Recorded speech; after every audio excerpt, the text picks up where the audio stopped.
The game was rigged from the start. How Westeros chose power over honor. Welcome back, everyone, to the channel where fantasy meets strategy and nostalgia fuels our digital adventures.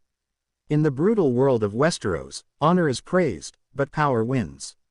From the days of ancient kings to the fall of the Iron Throne, one truth echoed through the halls of castles and across battlefields. The game was never fair. It was never noble. The game was rigged from the start. Today, we explore how Westeros, a realm built on chivalry, vows, and ancient houses, ultimately chose power over honor, every single time. The illusion of honor. Westeros sells the myth of honor well. From the moment you hear the names House Stark, House Tully, House Arryn, you're led to believe these ancient bloodlines stand for virtue, truth, and righteousness. Ned Stark, for instance, is introduced as a man of unwavering honor. He's the symbol of nobility in a kingdom soaked in blood and betrayal. But where did that honor get him? Executed, lied to, framed as a traitor, his head placed on a spike while his daughters watched in horror. Because in Westeros, honor is not rewarded. It's a vulnerability, a weakness, something to exploit. The Seven Kingdoms love to talk about oaths, duty, and loyalty, but time and time again, those who play the game with integrity are the first to fall. The roots of a rigged system, bloodlines, lies, and the Iron Throne. To understand how the game was rigged, we need to go back to the foundation of the modern realm, Aegon's conquest. Aegon the Conqueror didn't unify Westeros through diplomacy or virtue. He came with dragons, fire, and an ultimatum. Bend the knee or burn. The very structure of Westerosi politics was forged in fire and fear. Not by honorable kings or wise councils, but by brute force and submission. The Iron Throne itself, a jagged monument made from the swords of conquered enemies, is a perfect symbol of this. It's not a throne of law. It's not a throne of fairness. It's a throne of dominance. From the beginning, might made right in Westeros. Every noble house that rose to power did so through war, conquest, betrayal, or marriage alliances born not of love, but of strategy. Even the noblest houses were part of the rigged system. Because if you didn't play dirty, you didn't play long. Ned Stark, the fall of a good man in a rotten game. Let's revisit the man who defined honor for an entire generation, Eddard Stark. He raised his children with strict codes. He lived with dignity. He told the truth. He even resigned as Hand of the King when he saw corruption, but still gave his enemies a chance to make peace. What did that get him? Surrounded by vipers in King's Landing. Betrayed by Littlefinger, executed by Joffrey, and sacrificed by Cersei's ambitions.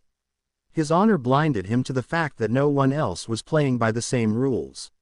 He believed in justice, while others believed in advantage. And even after his death, his legacy caused chaos. Robb Stark tried to carry his father's honor to war, and he was murdered at the Red Wedding, by allies who smiled in his face days before. This is the ultimate lesson. In Westeros, honor is not armor, it's a noose. Power's true players, Littlefinger, Varys, and Cersei. Now let's look at the real winners of the game, those who understood the truth early on. Petyr Baelish Littlefinger. He had no great name, no army, no lands, but he rose from nothing to become one of the most powerful men in the realm, by mastering chaos. Littlefinger understood that chaos isn't a pit, it's a ladder. He exploited oaths, manufactured betrayals, and orchestrated wars, all to climb higher. He didn't care about honor. He only cared about leverage.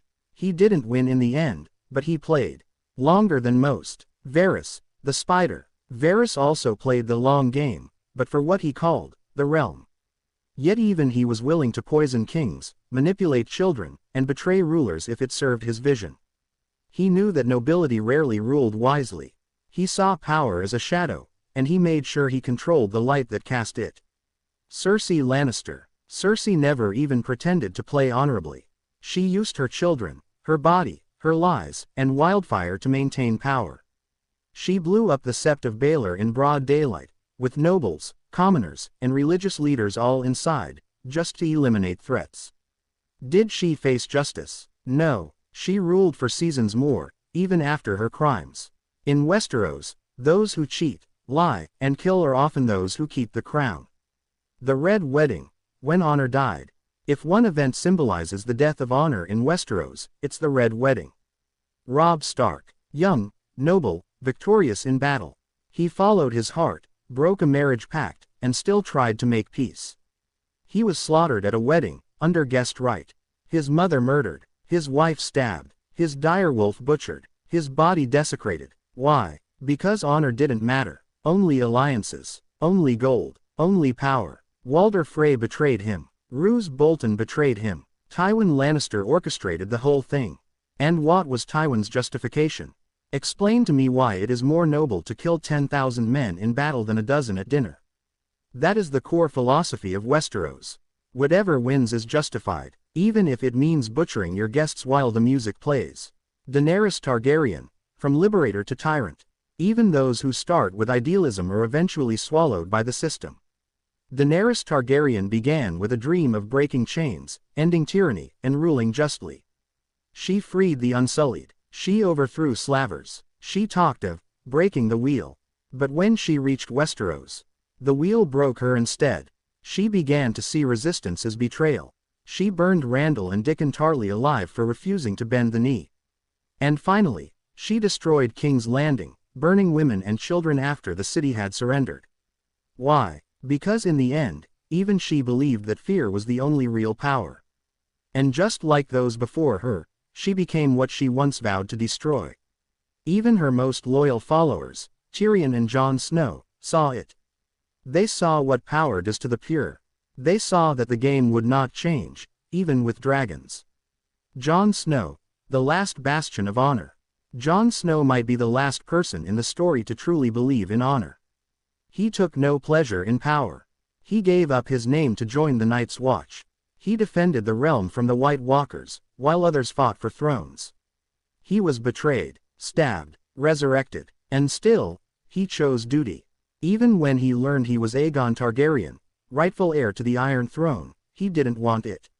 He didn't seize power. He didn't demand loyalty. And when Daenerys fell to tyranny, he sacrificed his love to protect the realm.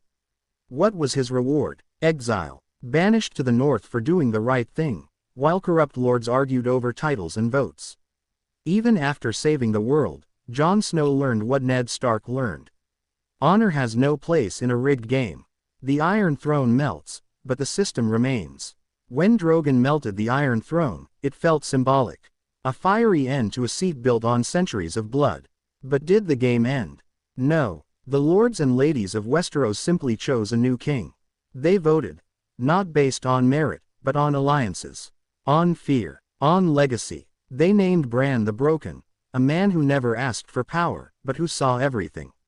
Was that a step forward? Maybe. But the game didn't change. There was still a small council. Still houses vying for influence. Still lords pulling strings behind the scenes. The Iron Throne was gone. But the system remained. Because Westeros was never about the throne. It was always about control. Final reflections. Why the game was always rigged. Westeros built a society on illusions. That honor protects you. That justice is real. That kings and queens rule for the people. But in truth, power came from dragons, armies, and betrayal. Justice was a performance, not a promise. And loyalty was a commodity, traded and broken as needed. From Aegon the Conqueror to Cersei Lannister, from Robert's Rebellion to the War of the Five Kings. It was always the same game. A game where the noble die first, the honest are silenced, and those who win are rarely the ones who deserve it. So, if you ever wonder why good men fall in Westeros, why the kind rarely rule, why so many heroes die nameless while tyrants build statues, remember this: the game was rigged from the start. And Westeros didn't choose honor. It chose power. Because in the end, the realm doesn't remember what you believed in. Only who sat the throne. Thank you for watching. If you found this dive into the heart of Westeros enlightening, please like, subscribe, and share your thoughts in the comments. Do you think the realm can ever change? Or is the game forever broken? Until next time, Valar Morghulis.